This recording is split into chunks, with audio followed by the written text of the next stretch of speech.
Welcome to today's video. Today we're going to be talking about how doing one thing that is so far out of your comfort zone can completely change you as a person. Let's dive in.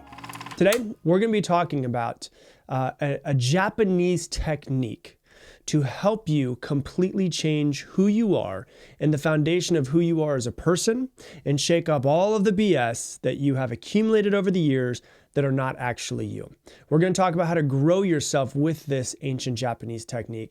And we're going to talk about how if you just do this practice, whether it's once a month, once a week, once a day, whatever it might be. But if you just develop a cadence of using this Japanese technique, it will absolutely change your life in many ways.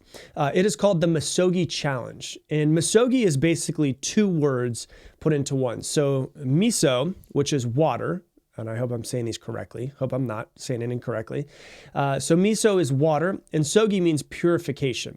Now, in the original Misogi challenge, it's usually a process that involves really, really cold water for purification. But in this episode, we're not just going to be talking about cold water, although absolutely 100%. Cold water is one of the best ways to grow yourself, to change yourself, which we'll talk about that, but it's not just that. But really what we're going to talk about is how to grow yourself, how to grow your willpower by doing something that is extremely hard. There is study after study after study that humans are getting more fat, more lazy every single year. And the idea is, if you're listening to this podcast, you probably don't want to be that type of person. But we become so comfortable, so fat and happy that we would rather stay in a comfort zone versus do something that is hard. And the idea behind the Misogi challenge and why I think it's so important for everyone to know about is to do the things that seem so hard, that are so far out of your comfort zone, and you do something that is just like a complete foundational rock up, that everything that you've been seeing as quote unquote hard for the past week or 2 weeks or 3 months or whatever it is, doesn't seem like such a big deal. Like to do something that is so ridiculously hard that it's just like, if I did that thing, I can definitely do this. And to basically expand who you are, to expand your mindset. And it's like working out, like it's you can go into a gym for the first time ever and you're weak and you're not able to lift as much. But when you constantly keep and have a cadence of continuing to keep putting pressure on those muscles that keep growing, keep breaking them down and allowing them to grow, and breaking them down and allowing them to grow, your muscles will naturally grow. And that's exactly what we want to do with this as well, is to go so far out of your comfort zone, not a little bit out of your comfort zone, but so far out of your comfort zone that it actually expands and grows who you are to your core. And so when you start to look at it, it's like to do something so hard, like there's so many women that are listening that have given birth, and they don't think, well, I gave birth, I could do anything, right? Like if you've given birth before, you should have full permission to be like, I can do whatever the fuck I want because I was able to give birth, right? Like that's something that's so hard. It's so out of your comfort zone. You need to remind yourself of how badass you are, of how you were able to do that thing that was so hard. Anytime you look at things like, oh, well, I need to grow my business. I should be able to grow my business. I freaking gave birth to children. Growing my business is easy. Some of you guys have been through some terrible traumas in your life. Oh, I went through this terrible trauma. Growing a business? Oh, that's so easy. Like there's so many things where if we could just relate back and remind ourselves of some of the biggest things that we've gone through, and then we relate it to what we're struggling with right now, it's like, yeah, why wouldn't I be able to do this thing? It's so much easier. Like when I first started dating my wife, I remember she was like, nothing offends you. Why don't you ever get pissed off and nothing offends you? I was like, because if you look at the things that I went through as a child, like the shit that's coming up right now is nothing compared to it. It's not really a big deal.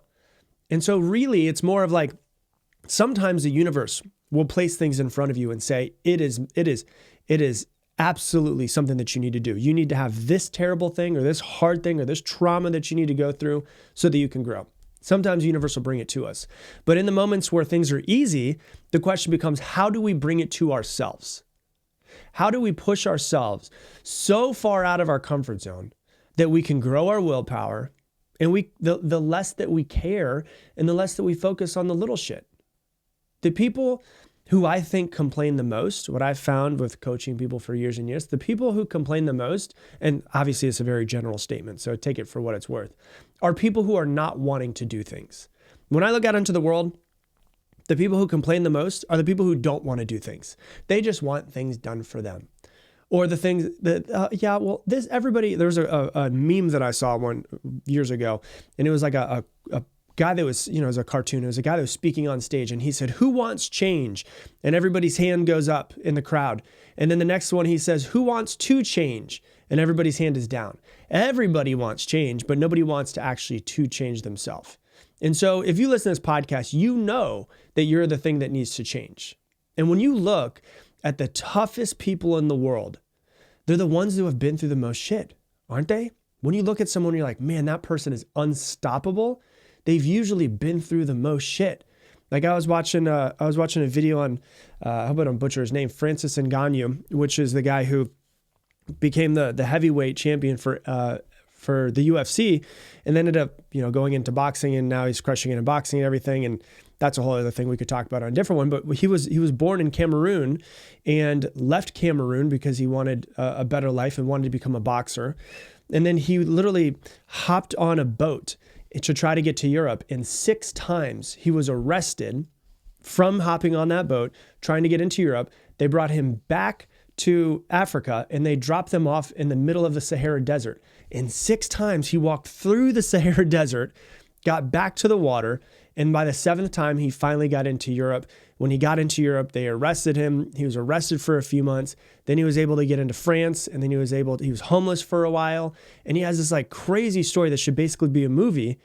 And then within 4 years or 5 years becomes the heavyweight champion of the UFC. And it's like when you listen to him talk about him becoming a heavyweight champion, it's almost like it's nothing to him because of the fact of all of the stuff that he went through. When he was 10 years old, he was working in shoveling sand inside of sand mines. And it's just like the craziest stuff. And it's like, yeah, that guy is so tough. I feel for anybody who comes up against him. And that's really what it's like. Sure, the universe gave him those tough things to make him tough. But can we look at ourselves and say, you know what? I'm done messing around. I'm done fucking around with all this. I'm going to challenge myself to be better. Because no one's going to do it but me.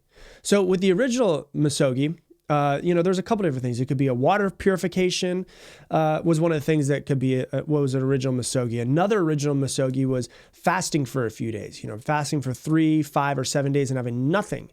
And sometimes it was just water only, and sometimes it was nothing. For some, it was doing prayer and meditation all day, every day for a week. For some, it was submerging in cold.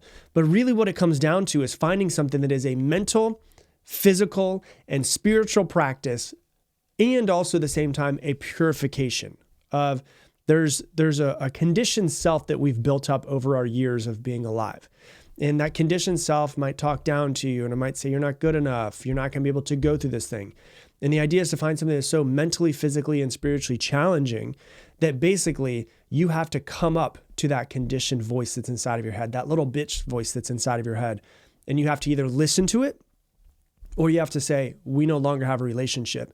I'm going to be the one in charge. And so, when we look at this, how can we take this? How can you take this? And how can you actually start to use it in your life personally? Well, it could be cold water, and I recommend it often. Like I was talking with my head of marketing yesterday, and we were talking about cold plunges. And I was like, I hate cold plunges. I have a cold plunge in my house, but I hate them. Even thinking about them makes me start to get nervous because I hate them so much. But it has so many benefits. Besides the physical benefits, which when I was talking about this, you can go back and listen to the podcast 6, 7, 8 years ago. I was talking about cold plunging. That's when I first started it. And there was like no research at that time. It was kind of like this weird pseudoscience stuff was coming out. Now it's like research after research after research is showing how it's so good for your body in so many ways with inflammation. But even taking, besides it being really good for your body, it's one of the best things you can do for your mind. Because talk about that little inner bitch coming up. As soon as you're about to hop in that cold water, that voice is going to come in and say, no, you don't need to do it. Hey, just skip today. Or, hop in for 10 seconds and then hop out and you've done it. And so that voice that comes up that tries to hold you back is going to come up in that moment. That voice is the voice that is holding you back from everything that you want in your life. That's the thing that's holding you back more than anything else in this world. And so the idea is, how can I trigger that voice to come up and then actually start to work past it? It tests your willpower. Willpower is something that can be grown. And so you get more willpower. You might have no willpower right now or very little willpower. And you might decide, you know what, I need to develop this willpower. This Misogi challenge is meant to test your willpower. And willpower is like a muscle. It's something that can be grown. But how else can we bring this into doing something that is so hard? You know, when you look at the cold water can definitely do it. But how can you find something in your life that is a mental, physical, and spiritual practice that absolutely changes you? You know, how can you develop a cadence in your life of Misogi? How can you use water or working out or going for a run or whatever it is that might be for you to identify that thing that you really need to do that's going to expand you past who you currently are? You know, you can use the water, you can use other things, but the idea is to do something so hard that it changes you in one day. What is it for you? So think about that for a second. As I'm speaking, I want you to answer the question. What is the thing that as I'm speaking is popping up into your head and it scares the shit out of you? Where you're like, oh my God, no, I don't want to do that thing. You know, we think change is a gradual process, but it can happen in an instant, right? So what is something that could change you that you're so afraid of doing that literally as I'm speaking scares the shit out of you? You know, there's been many things that have happened, good and bad in your life that have changed you in one go. What if you could just go in one go change yourself? What would you need to do in order to feel like a changed person right after? Like, I'll give you a couple of examples. And, you know, you could use any of them. You could not use any of them. It doesn't matter to me. I don't recommend any of them because I don't know you. I don't know your skill set. I don't know your mindset. I don't know your body. But I'll give you some examples of things that I know that people have done to change themselves, right? But take these, start thinking of your own, start asking yourself what really scares me. It could be something like going for an extremely intense hike. Not a nice little hike where you bring your water bottle and you take your iPhone, you take selfies the whole time, but something that challenges you, something that is beyond your capacity. Obviously be safe. Don't go, you know, climbing a mountain when you've never climbed before, but something that changes you. Maybe something that instead of going for a cute little 30-minute hike, maybe you find the longest hike you could possibly, 8 hours. Maybe you bring a friend with you and you're like, hey, let's challenge ourselves to do this and to not stop. Like something that's fully beyond your capacity, right? Maybe it's doing a sweat lodge. You know, there's many sweat lodges you can go to. One thing that's really popping off a lot, and I'm seeing it over and over and over again, there was literally just like a 4 or 5 part series that kept popping up on my Instagram. It was like CNBC, I think it was, or MSNBC or something. Did like a 4 or 5 part series on psychedelics and how people are using it to change themselves, and people with PTSD are changing themselves, and people are even doing breath work, which is, you know, you don't have to ingest anything. It's just breathing. Maybe it's going for a run that's way beyond your capacity. And I mean, way beyond. Like there's a client that I had years ago and she was like, Rob, I'm just so stuck. And I was like, do you ever go for a run? And she's like, sometimes, but usually it's about a mile. I said, here's what I want you to do. I want you to go for a run until you can't run anymore. And then I want you to find that point where you can't run anymore. I don't want you to track miles. I just want you to go. And then what I want you to do is keep going. Because it's like, you know, David Goggins always says the law of 40%. When you have found what your body and your brain think is 100% of your capacity, like I can't do any more. When you get to that point, you're usually only about 40% of your capacity. And your growth happens outside of that moment. When you find your limit and then you push past it. And I'm not, obviously, take what I'm saying, be very careful. Obviously, that's one thing I do want you to do. But how can you push yourself more? A lot of times we are capable of so much more, but we settle for safe. And, you know, something like this, like the Misogi challenge, can really open you up to changing yourself and believing in yourself more. And the idea is to do something that you at this moment, who you currently are, don't know if you can do. It has to challenge you. If it doesn't challenge you, it doesn't change you. So you have to meet like your end of your comfort zone, mentally, physically, emotionally, and you have to push through it so that you can find what you're truly capable of. And you have to get past what you think is possible. So the question I have for you is, what is that thing? And how can you develop a cadence in your life to actually get yourself to this point of, I don't know if I can go any further, and then pushing further. So that's what I got for you for today's episode. If you love this episode, please share it on your Instagram and tag me in it. Also, if you're out there and you do want to challenge yourself, you do want to grow yourself, you do want to change yourself and make 2024 the absolute best year of your life, I am running a 30-day challenge that starts in January that is built on doing 6 pillars every single day that are outside of your comfort zone that push you to get better. If you want to learn more about it, you can go to levelup30.com. So levelup30.com. The first 100 people get $50 off the challenge, and they get entered into a drawing for a free one-on-one call with me. I'm giving out one one-on-one call. So once again, it's levelup30.com. If you're just tired of where you have been, if you're ready to grow yourself, you're ready to expand yourself, you're ready to be a different person, you're ready to reignite that fire that's deep down inside of you, and you're not fucking around anymore, go to levelup30.com, see what's on there, watch the video, read the page, see if it's right for you, and maybe I'll see you inside the challenge. And with that, I'm gonna leave you the same way I leave you every single episode. Make it your mission to make someone else's day better. I appreciate you, and I hope that you have an amazing day.